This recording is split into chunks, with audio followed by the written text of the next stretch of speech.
Welcome back to the channel. I appreciate you guys for being here. And for the record, it's the 1st of August 2026 as I'm recording this.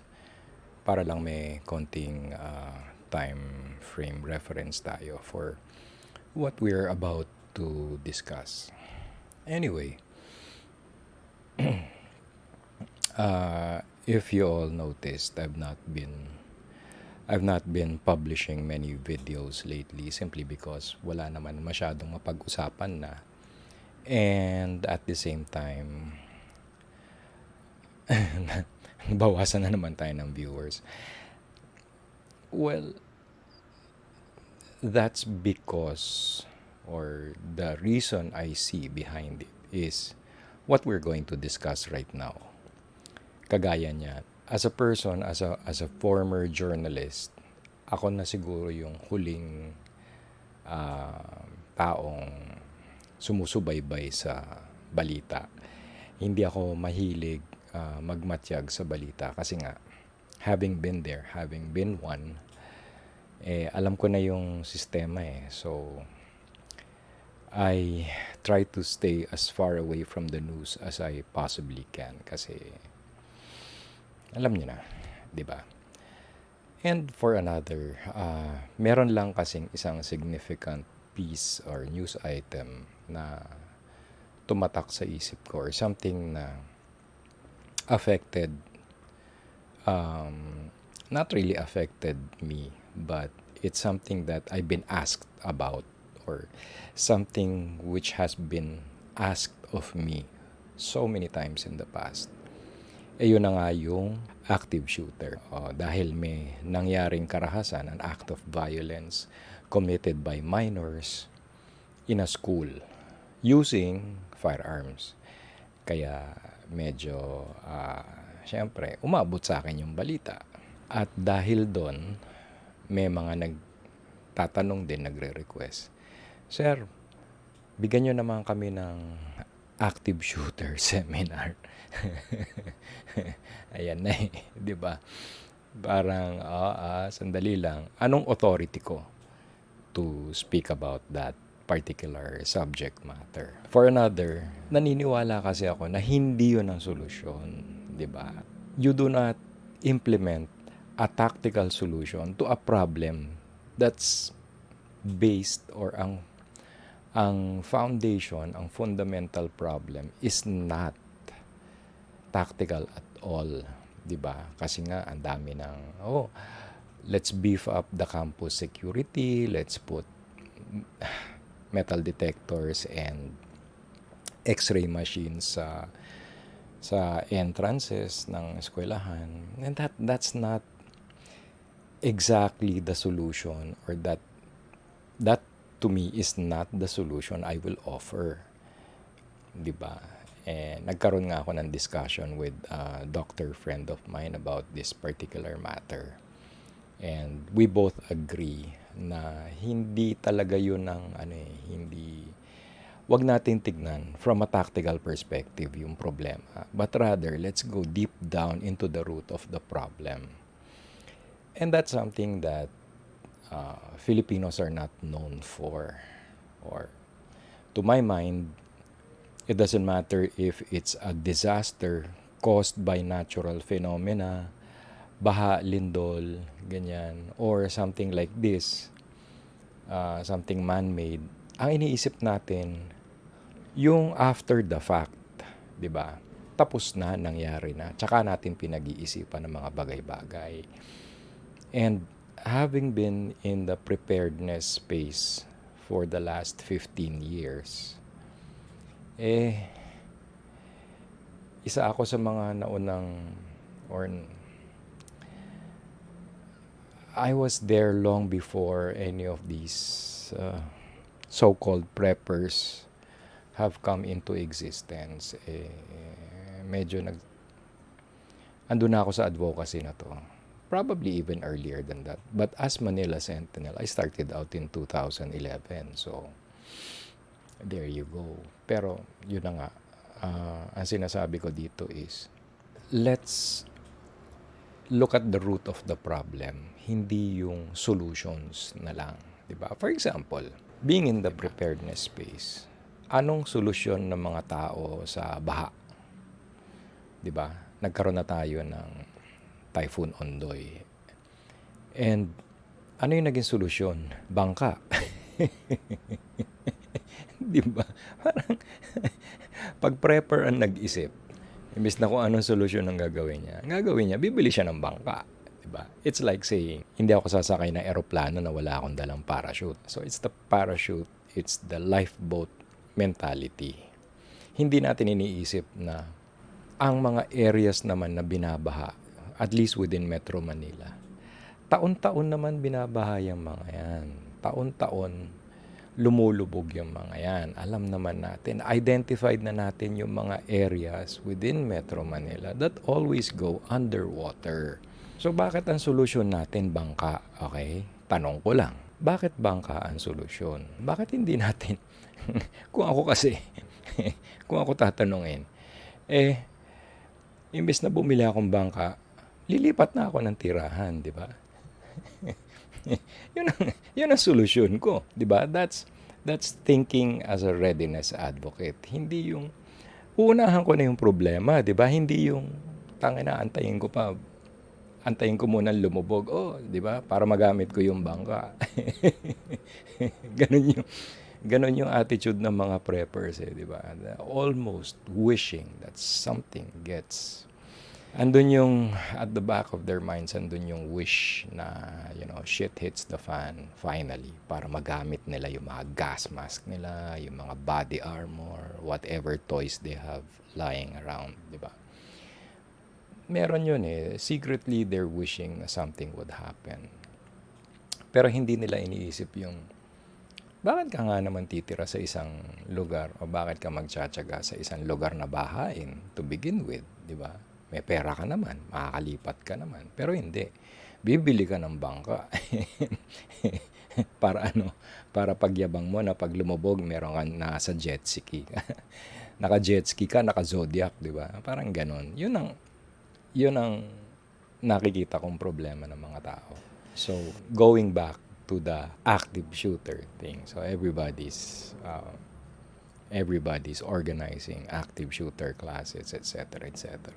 But then again, ito ba yung solusyon? How can you train individuals who are used to no ID, no entry, tas bibigyan mo ng tactical training all of a sudden, diba? Magkaiba yung doktrina Hindi mo pwedeng, sad to say, hindi yan simpleng, sige, upgrade ko yung level of training mo to deal with this particular kind of threat. Or maglalagay ako ng metal detectors, x-ray machines, or whatever the fuck na pwede nilang ilagay doon.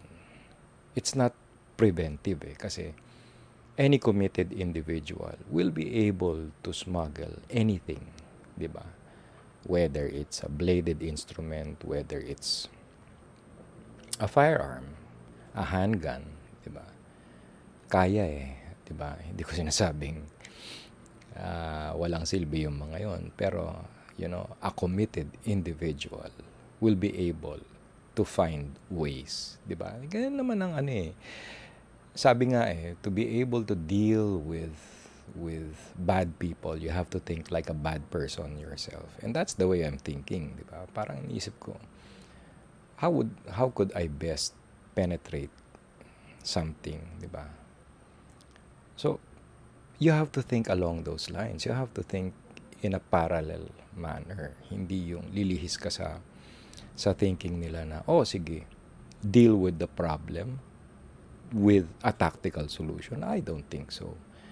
Diba? Kasi wala pa akong nakikita whether it's in the police, the military, the EMS community. Wala pa ako nakikita na tao na sobrang kalma, na sobrang kayang magdesisyon, na hindi sumisigaw, hindi nagpapanik. Unless you can find a person like that who will know what to do under fire, under stress. I doubt if a tactical solution is the correct solution. Yun lang ang sinasabi ko. Okay, one of the reasons why I've stayed away from producing videos is because I'm personally going through a transformation. Now, I'm seeing the pointlessness of the pointlessness of being an advocate of preparedness, sabihin na natin, because that's the only thing you will relate to. But over the last 2 years, sabihin na natin, since I came back from the US, parang ang laki ng pinagbago ng philosophy ko, ang laki ng pinagbago ng the way I see things, the way I look at preparedness, the way I look at readiness. And I'm seeing, in all honesty, a deterioration of the community in the sense na people are gravitating towards things na dapat hindi nila ginagawa, especially since they claim to be preparedness advocates. 'Di ba? Parang as an example, I've been staying away from social media, or I've said this before na sobrang limited na lang ang gamit ko ng social media. It's only to post videos, and since I'm not really posting videos, halos wala na akong exposure sa social media except on Instagram, where you will see the same old thing, yung everyday carry system ko. It's been the same over the past year, I guess. So what I'm trying to show is consistency, 'di ba? Especially when it comes to EDC, 'di ba? Everyday nga, everyday 'yun ang dala ko. And that's how I am. That's how I've always been. Hindi yung I have something new to show you, I have something new to demo, 'di ba? Hindi. I've never sold anything in this channel. And I don't get sponsors anyway, 'di ba? And I don't really care kasi iba nga yung philosophy ko ng survival preparedness. I look at it very, very differently compared to the mainstream na mga preppers na nag-organize pa ng grupo. May nakita pa ako, tactical meet-up, parang gano'n. Preparedness or readiness is different from being tactically minded. Merong sigurong may similarities, but you don't need to be tactical to be a prepared individual. Diba? Hindi meron kasi dyan, prepper ang tawag sa sarili, pero walang ginawa kundi baril ang pag-usapan. Baril, baril, baril, baril. Diba? Hindi naman marunong gumamit ng fire starter. Hindi naman marunong ng survival skills. Diba? Simple camping skills. And you cannot call yourself a survivalist kung hindi ka tatagal ng more than 5 minutes na walang cellphone, 'di ba? You cannot call yourself a survivalist kung ayaw mo mainitan, 'di ba? Hindi pwedeng hindi aircon ang kwarto mo or yung kinalalagyan mo, 'di ba? Nagpa-practice ka in full kit pero sa air-conditioned na firing range, 'di ba? Survival is not built on comfort. Hindi siya ganon. So, going back to the active shooter thing, or going back to the incident na tinutukoy natin, we're looking at the solution, pero we're not looking at the root cause of the problem, which is most likely bad parenting or failure of the family as a foundation. Kasi imagine, ang bata, pag marunong nang humawak Pag marunong nang humawak ng kahit anong bagay, anong ginagawa ng magulang? Bibigyan ng putang inang cellphone, 'di ba?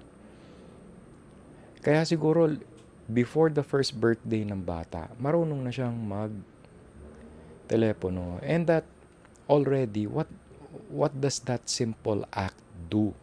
It's detaching the mother or the parent from the child. So, lumalaki yung bata na wala siyang magulang. Di ba natin naiisip yun? Di ba? Lumalaki siya na ito ang putang inang magulang niya. Di ba? Yun. Hindi yung tactical solution. What? Are you going to shoot a fucking 14 or 15-year-old kid? Di ba? Any which way you look at it, it's just so wrong. Di ba? Hindi ako nagmo-moralize or anything, but, di ba? I'm also trained with firearms. I might be equally skilled in both the medical and the tactical side. But then again, my conscience might prevent me from pulling the trigger on a 15-year-old kid. Diba? And that's me. How much more yung mga ibang taong walang training, walang exposure, diba? Never been under fire, never been downrange. How will they react? Diba? So sinasabi ko, most likely, let's address the root cause of the problem. Hindi naman dahil meron ng cellphone ngayon, hindi naman dahil high technology na ngayon. This thing goes back a long way. Pag-aralan nyo yung mga incidents ng mga nagwawala or whatever, most likely, yan yung mga walang tatay, walang nanay, hindi buo ang pamilya or whatever. Ngayon, buo naman yung pamilya, kaya lang yung magulang, bibigyan yung bata ng laruan. Diba? Ito ang laruan niya. Wala siyang ibang kalaro. Walang ibang kalarong bata. Walang ibang nahahawakan. Ito lang. Diba? So, both yung physical abilities niya, yung dexterity niya, wala. Yung dexterity niya nandito. So, pag tanggalan mo ng cellphone sa kamay, diba, hindi alam ko anong gagawin. And we don't see that, or nobody acknowledges that. We refuse to acknowledge that. Ang tao tamad na ngayon, diba? Lahat instant. Lahat. Click of an icon, makukuha mo na.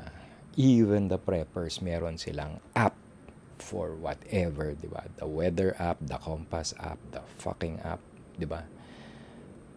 Yun lang ang meron nila. Ito lang ang mundo nila. Even the preppers, ito lang ang mundo nila. What if, di ba? Alam naman natin pag shit happens, di ba? Nawalan ng kuryente. Paano na yung mga telepono nyo? Magdadala ka ng power bank para sa phone? What the fuck for? Diba? What? So yun, we're looking at the problem from a different perspective, or I'm looking at it from a different perspective. Hindi ko siya tinitingnan dun sa point na problema na siya. Iniisip ko lagi, as a readiness advocate, as a readiness practitioner, you go to the root. How do you prevent it? Diba? Yun yung sinasabi ko. Okay, going back, di ba? As a medical professional, hindi ako mahilig maggamot, or hindi, parang, ironically, hindi ako sold sa gamot. And people are just, oh, may gamot naman kaya nga may gamot para sa ganitong sakit or whatever. So, they're thinking about the solution. Hindi nila tinitingnan yung prevention of a certain disease, di ba? Palagi natin tinitingnan, ano ba yung gamot sa ganito? Ano ba yung gamot sa ganyan? But nobody really talks about how to prevent getting heart disease, getting kidney failure, getting high blood sugar, or high blood pressure, or whatever. Inisip natin ano yung gamot. So, ganun din yung sinasabi natin na iniisip natin yung gamot, which is the tactical solution or active shooter training kaysa yung isipin natin yung wastong pagkain, 'di ba? Isipin natin yung good habits like exercise, eating the right food, whole foods, etc. Staying away from junk food, too much sugar, energy drink, whatever, 'di ba? Inisip natin yung gamot. So ganun tayo basically. Ganun ang iniisip ng mga kinauukulan, 'di ba? Lagay ng metal detector, lagay ng X-ray machine, train or retrain your security force into an active shooter response. Train your security force for active shooter response. Sanay lang naman yan sa no ID, no entry nga di ba? So,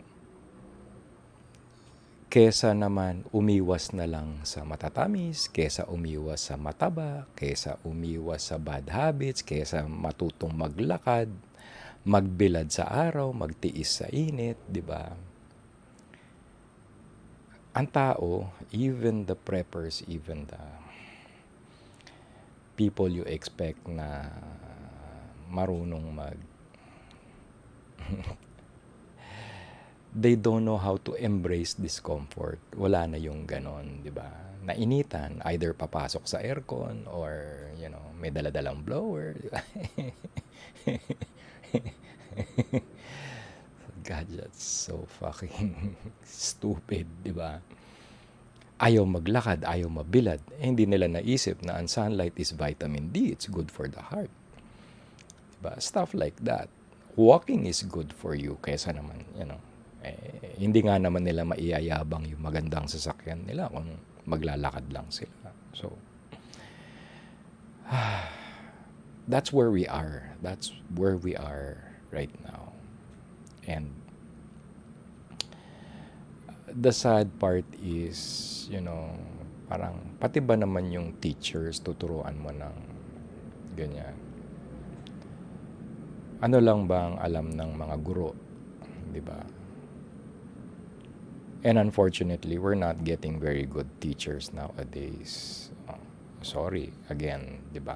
Naging teacher din ako. Kaya alam ko what it's like and I still do teach. And it's not that I teach, it's not that I impart information. But I have this ability to make people think, 'di ba? Hindi ko sasabihin sa iyo na ito yung ganito, ito yung ganyan. No. I teach my students how to think, which is more than I can say for the current breed of teachers. Nakakatawa nga, ginagamit na nila yung salitang learner, 'di ba? Hindi pa rin totoo 'yun, 'di ba? It's like preppers using the term readiness without knowing what it actually means. 'Di ba? Ginagamit na nila pero hindi nila alam kung ano ibig sabihin ng readiness, 'di ba? Nung dumating yung pestisarea, sila pa yung unang nauto, 'di ba? Is that being ready? No, that's not. People have already lost the ability to think. Yun ang isang malaking problema. People don't like to think anymore. Ba't ko pa iisipin? May app naman eh. Diba? Yun.